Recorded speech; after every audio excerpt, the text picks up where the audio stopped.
don't know exactly where all this began, but somewhere around the late 80s, I started drawing images of the grays that we know today.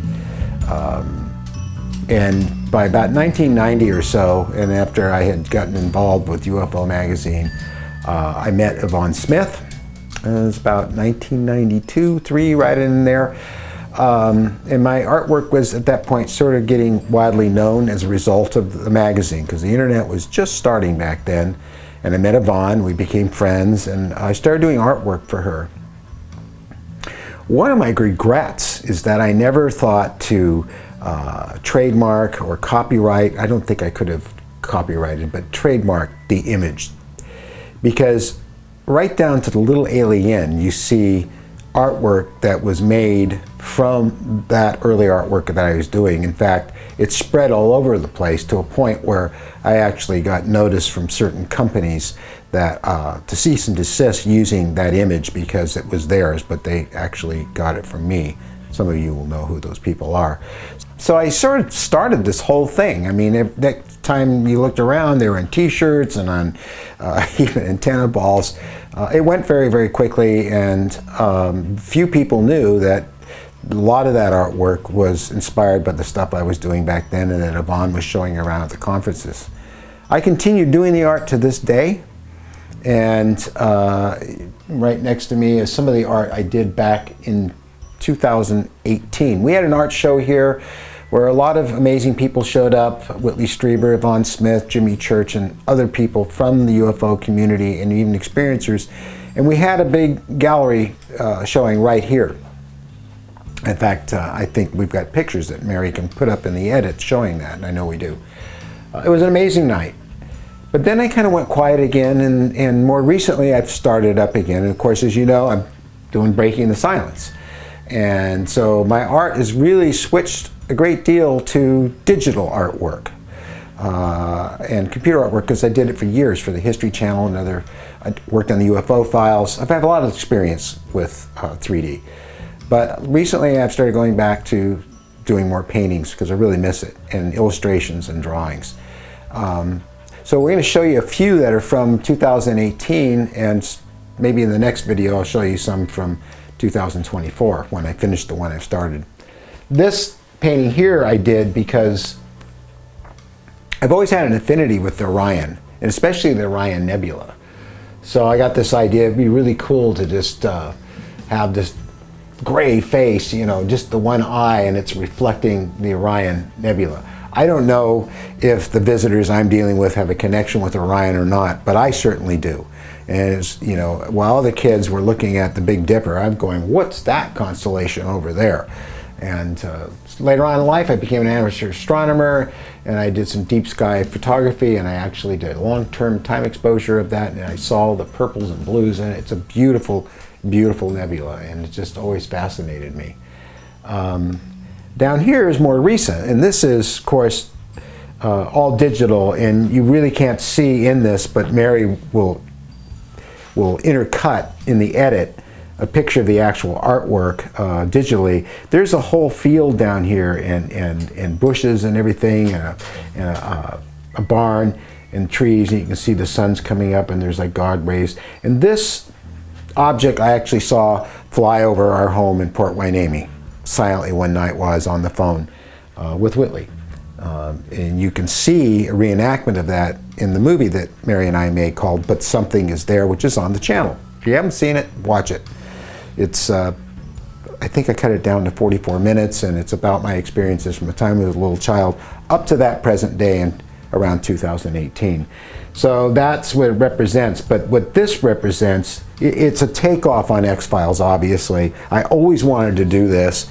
But Sir Conan Arthur Doyle once said in an interview that there's a big difference between believing in something and knowing something.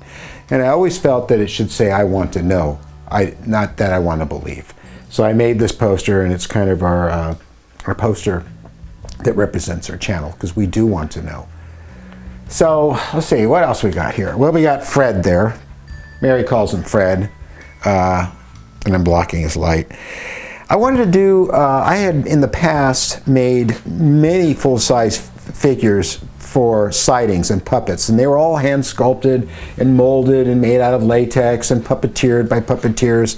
And if you watch those old sightings episodes, you'll see them in there, and they were used quite a lot. I also made masks. They're in the other room for sightings, but they all rotted. You know, all these years later, after sightings, the rubber breaks down and starts to crack, and they rot and they crumble. This is paper mache. And I always wanted to do something out of paper mache, and so I did this one. And I did it this way because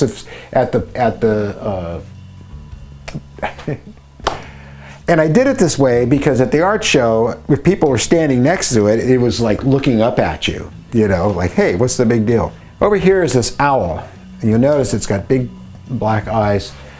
I remember living in San Francisco on 47th Avenue, which is about 3 blocks from where Playland used to be. Some of you know what Playland is.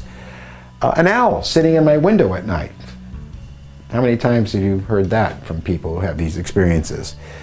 So I did this in paper mache as sort of a representation of how that owl felt to me when I looked at it. I don't think it had eyes quite like this. I believe it was a California great horned owl, which I later found out are not that prevalent in San Francisco, if at all, especially near the beach and sitting in people's windows looking in their bedroom. That's what happened.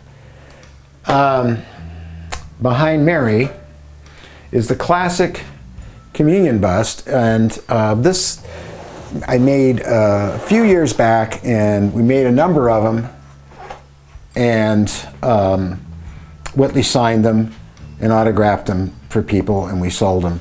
And we still have a mold on this, and I can still make these. You can see there's a lot more wrinkles and detail in the face than it's on the cover of Communion. And the reason for that is what I saw up close had these wrinkles and had these details in it. When I showed it to Whitley, he said, you know, up close she does look like this. She's very, very old looking, and you can see when I tip it that way, it really pops out the wrinkles and fleshy bits that I did. Always loved this. There's quite a few of them out there, and it's classic. Oh, this painting here, yes. Okay, so this painting here, this was one of the ones from 2000. Actually, it says 2019 on it. The picture said 2018. Well, whatever. It's close enough, right around there. I had a lot of canvases I had to paint for that art show, so I was just sort of pulling stuff out of my head. And so we've got this bright light coming in the window. We had this old guy laying in bed in a gray standing over him, about to put his hand on him. And up here, past this sort of Milky Way arm, we have this spirit of a gray looking over the whole thing that was going on. And that was just basically my idea. You'll notice that Orion is in here. You can see I just sort of put it in. It's kind of hidden in the stars, but you see that very distinctive sword in the belt. And it's an interesting piece. Very muted colors. But all these paintings are for sale, too, because we have to make space in the studio, and they've always been for sale. This one here, this one here is sort of, I did this because my favorite film of all time, and the one that's had the most influence on who I am and my career, has been 2001: A Space Odyssey, Arthur C. Clarke and Stanley Kubrick.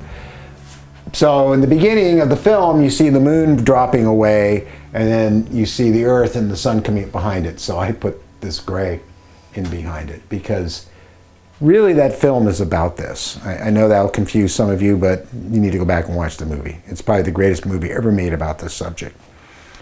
I had done paintings in the past for Yvonne of what I saw, the baby tanks with the fetuses in them. And this one's a bit more elaborate than the ones I originally did, which were more sort of accurate to what I recalled under hypnosis. But I did this one for the in 2019 too. I believe that's 19. I think so. as well as this one. And this is from also a memory I had of being, they used to take me to a window. After they did whatever they wanted to do with me, they examinations, checkups, whatever you want to call it, they let me wander around. But they would often take me to a window and just let me look out into space. And one of my favorite things to look at always, and always been fascinated with all my life, is Mars, as many of you have. So I painted Mars on the window as something that the being is telling me a story about. And that story is kind of long to tell here. This was, I think, the first painting I did to set off all the pieces for the art show. And I always liked that scene in Communion. One of the few scenes I liked in Communion, one of the few things I liked about the movie, period, was the scene where it looks around the door frame at Whitley in his bedroom. That was probably the most accurate scene, brief though it was, to the book. And so I also have memories of them peeking around door frames and peeking around the edges of hallways, and so that's why I did this one. It's kind of one of my favorites. So over here,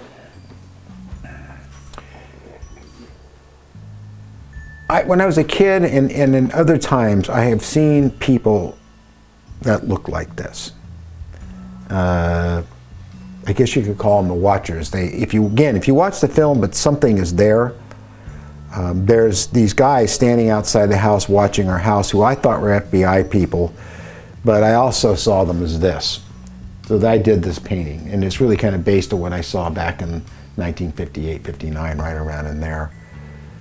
And this was a being that I ran into more than once during the 90s, and Yvonne and I did some hypnosis on it that I had an interaction with that had black eyes. And I know at the time when I painted this, little was known about this particular type of being. And now you see them, if you do I forget what they call them something dolls.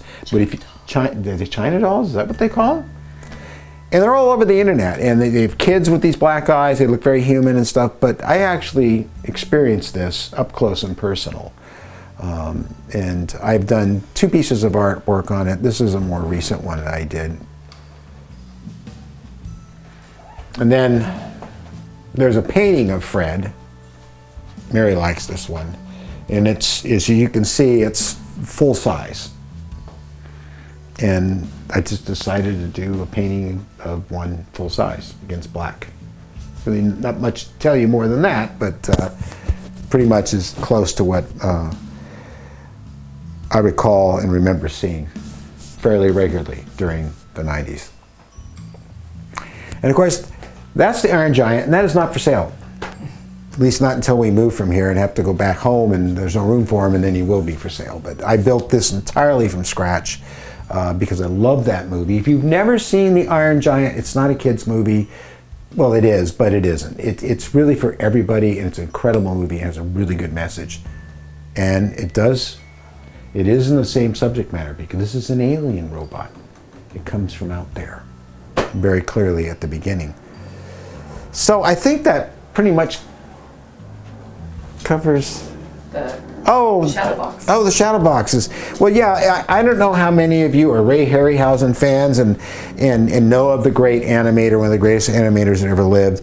But one of his early movies was The Beast from 20,000 Fathoms. And there's a scene in the movie where it comes up out of the ocean and comes up onto a rock to a lighthouse, and it ends up taking this whole lighthouse down. But this is exactly a frame from the film. And I did this with a laser cutter, and I hand painted it. So it's got 3D relief to it, and it's one of my favorites. And if you buy this from me, I'm going to have a hard time letting this go, but it is for sale. So does that cover everything? I think it does. So that's a short tour of some of the artwork I've done, a little history behind it, and I hope you enjoyed it. And we'll do another one another day.